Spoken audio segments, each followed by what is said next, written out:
Um brasileiro que buscava uma vida melhor na Inglaterra passou por um dos piores pesadelos que um ser humano pode experimentar.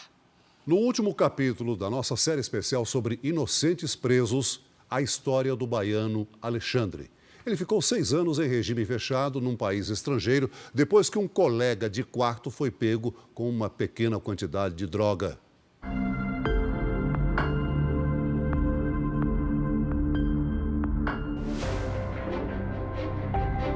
Me prenderam, eu perdi minha carreira, perdi minha casa, minha família passou ainda mais dificuldade no Brasil e até hoje eu estou pagando as consequências disso.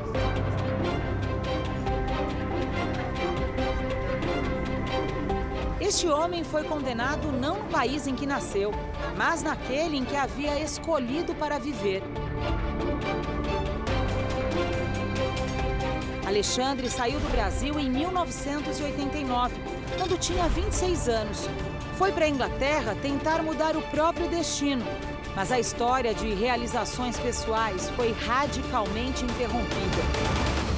O que chama a atenção na história do brasileiro é que tudo isso aconteceu aqui na Inglaterra, país reconhecido desde o século passado pela luta da justiça para todos. O que aconteceu no caso do Alexandre foi exatamente o contrário. Eu fui preso, confiando, falando a verdade, né? Como diz em inglês, the truth will set you free, a verdade vai te livrar. Só que no meu caso não foi verdade, né? Alexandre fazia bicos para sobreviver na Europa. Depois de muitas aulas de inglês, conseguiu um emprego como comissário de bordo na maior empresa aérea do Reino Unido. Durante 12 anos de trabalho, conheceu mais de 20 países. Com um bom salário, Alexandre conseguiu realizar o sonho da vida dele e comprou este imóvel no norte de Londres. Pagou o equivalente a R$700 mil na época.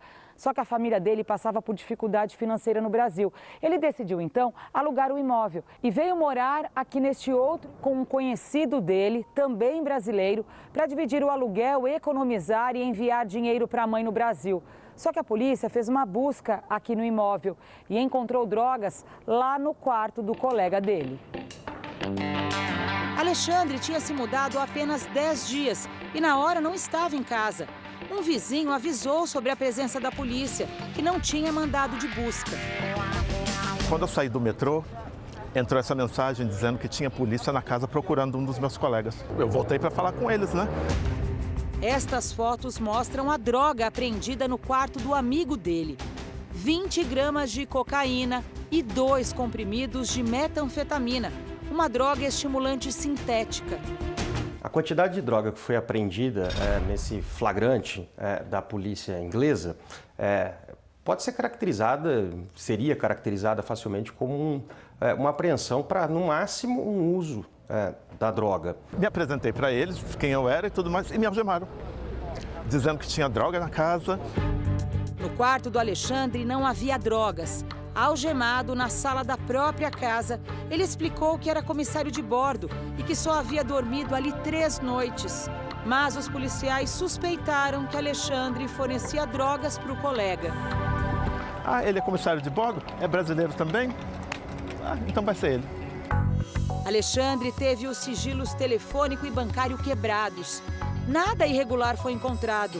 Ainda assim, a acusação sem qualquer evidência passou pelos tribunais ingleses. E ele foi condenado em 2009 a 11 anos e meio de prisão, enquadrado num crime que aqui no Brasil seria o equivalente à formação de quadrilha. Quando veio a sentença? Parece que você tá... Parece que eu morri. No processo, não há uma única menção à pequena quantidade de droga encontrada no quarto do amigo. A minha advogada de defesa me explicou isso. Eles quase nem citam aqui porque a quantidade é tão ridícula. Entendeu? Ninguém prende uma pessoa ou levanta um caso desse por uma quantidade tão pequena. O colega de quarto também foi preso e fez uma carta afirmando que Alexandre não sabia sobre a droga. Nada adiantou. O baiano ficou quase 6 anos no regime fechado. O comissário de bordo, que viajava o mundo inteiro, de repente se viu trancado com o direito de sair da cela apenas meia hora por dia para o banho de sol. Eles só não tiraram eu mesmo, a minha alma, sabe, a minha personalidade. O resto tiraram tudo. O caso era tão absurdo que o brasileiro virou motivo de piada dentro da cadeia. O quê? Acharam sua droga toda? E você foi preso por esse tempo todo? Eu falei, não, você está brincando, você está tirando uma com a minha cara. Alexandre foi solto em março de 2015. Do lado de fora, encontrou uma vida bem diferente. Teve que vender a casa para pagar os advogados. Não tinha mais emprego e até hoje, 7 anos depois, enfrenta sérios problemas emocionais. Ele quer processar o Estado, mas não tem dinheiro para pagar os advogados. Eu ainda tenho muito respeito por esse lugar, mas não é mais o mesmo lugar.